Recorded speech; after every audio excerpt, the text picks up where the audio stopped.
Welcome to Monday's edition of Warrior Daily. I'm Cameron Weidenthal here with our usual Monday guest, Coach Ryan Kelley. Talk a little bit about the Saginaw Valley series this past weekend.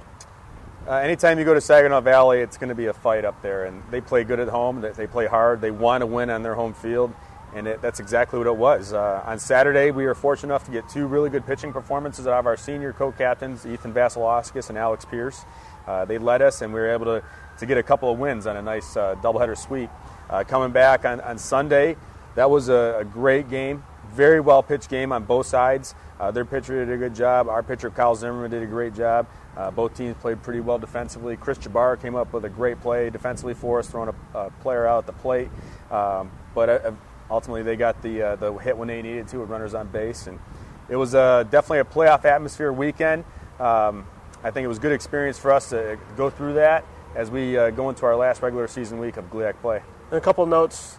Talk about on Saturday, you had to come back in both those games on Saturday to win. Mm-hmm. What did that say a little bit about your program right now? Well, I think what our team kind of works on is trying to win every pitch possible, whether it's the first pitch of the game through the last pitch of the game. And when you get 7 innings to work with, you got to perform all game long.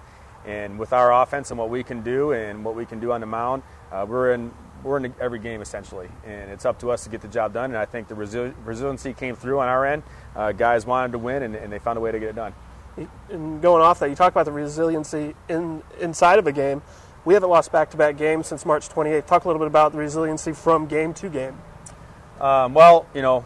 We've been talking about it recently. The most important game is the next one on the schedule. We're trying not to focus too far ahead. Mm-hmm. We're focused on every game at hand. And since we've gotten those results, it's nice. Obviously, it's been helpful for us with our record and our push to the end of the season. But it's all on the guys, their work ethic. They've done a lot of things dating back to September through the winter break and then into the spring, where they've worked really hard to get to this point, and it's showing.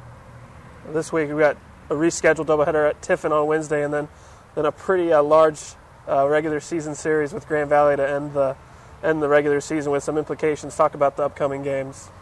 Well, yeah, it looks like we'll finally get a good break with some weather this week. It looks like the temperatures have changed in a positive direction, and so that's going to be enjoyable. No excuses, but yeah, it's been a tough weather situation for us, for all teams in the GLIAC, and we just had to deal with it and play through it. So it'll hopefully be a fun week. Final exams are coming to an end. Good weather is upon us, and now we got to go on the road, our last regular season road match at Tiffin. I've mentioned in the past, Tiffin plays very well at home, and that's a big part of our focus this week. We can't look too far ahead of it, but yes, the last regular season weekend at home is going to be a big one with Grand Valley State coming in. They're a good team. They're playing well right now, and it's going to be a great postseason environment.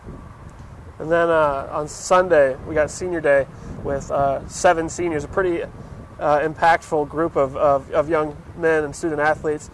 Quick note on over 400 games played, over 380 starts, 63 winning percent. I mean, just a really solid group. And in 2011, they were part of the program record 35 wins, some of them. So talk about this group of 7 seniors. This senior class, especially some of the guys that have been around here for 4 years. I don't know where it is in the record book that they've got a pretty good win total. Yeah. And there's some serious leadership within that senior class right now, and we're looking for a big finish for them. Not to name them individually, but the entire group has had some serious success for us, whether it's on the field, off the field, multiple sports, some of our guys, and we're just looking to do some big things for them to put a nice mark on their careers.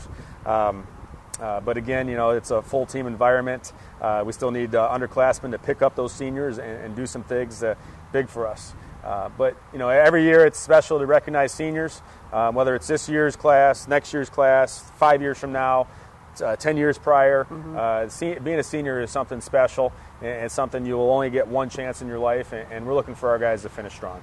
And then we'll talk a little bit about more next week, but on Monday you got the banquet. Talk a little bit about how that is a nice highlight in between the regular season and the postseason. Mm-hmm. A little time to reflect. Yeah, it's time to look back at the regular season performances, and we give out special individual awards, even though we really focus on the team concept here. But again, some guys are deserving of some special things. We give out the Anthony Bass Top Pitcher Award, the MVP Award, weight room warrior and things like that, and just reflect on how some guys have really performed individually to help carry the team in certain aspects. But also it's an opportunity for our seniors to give a nice farewell speech and reflect on their careers, and we look forward to that evening every year. That'll do it for today's edition of Warrior Daily. Follow along at WSUathletics.com as the Warriors finish up their regular season.